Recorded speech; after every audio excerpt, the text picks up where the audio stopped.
Қайырлы күн достар, сіздермен мен Айгерім. Егер де қарапайым самсадан жалыққан болсаңыздар, пармуда самсасын жасап көріңіздер, дәл осы рецептпенен керемет болып шығатын болады. Ол үшін ең алдыменен суымызға бір жұмыртқамызды және сары майымызды салып, жақсылап араластырып алатын боламыз. Барлығы бір келкі араласу қажет. Қасықтың көмегімен осылай араластырып аламыз. Алдын ала ұн илегіштен өткізіліп дайындалған ұнымыздың үстінен суымызды құйып, ең алдыменен лопатаның көмегімен, одан кейін барып қолымызбенен қаттылау қамыр илейтін боламыз. Қамырымыз мейлінше қатты болғаны самсамыз жақсы шығатын болады.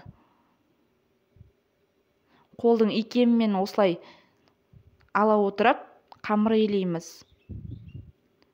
Мен толық рецепті описаниеда жазып қалдыратын боламын. Сол жерден кіріп бақыласаңыздар болады. Мінекей осылай қамыр илеп шықтық. Енді оны 30 минутқа бетін жауып қойып қоямыз.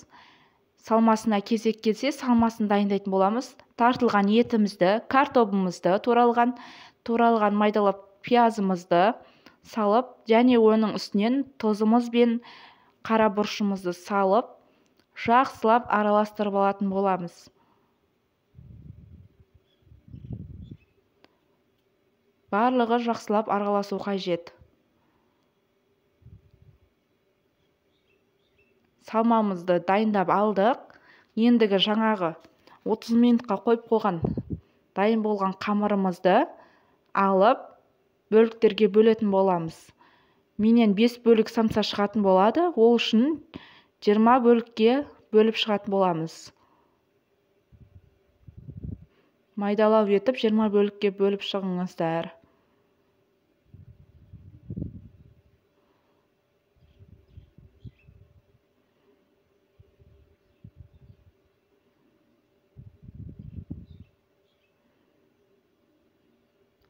Осылай майдалы қамырларымызды дөңгелек тәріздес етіп жайып алып, ішіне салмамызды саламыз.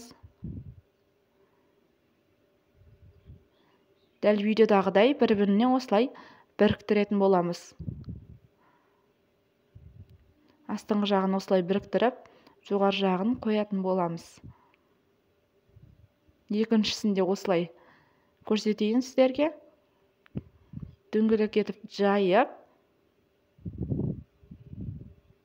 ішіне салмасын салып,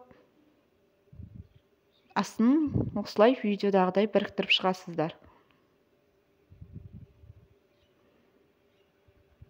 Табамызға осылай жан-жағын сулап, бір-біріне біріктіріп шығамыз. 4 бөліктен бір-біріне бірігу қажет.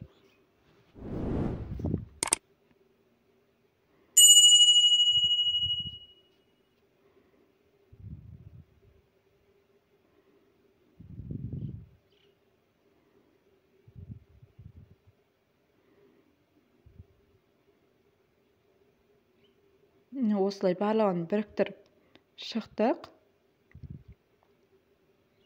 Судың көмегімен.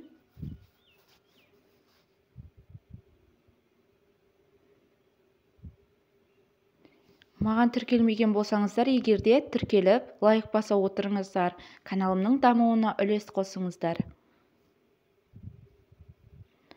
Барлығын біріктіріп алдық.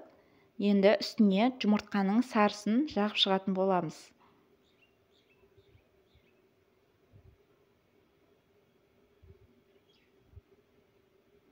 Барлығына бір келкі етіп, жұмыртқаның сарысын жағып шықтық.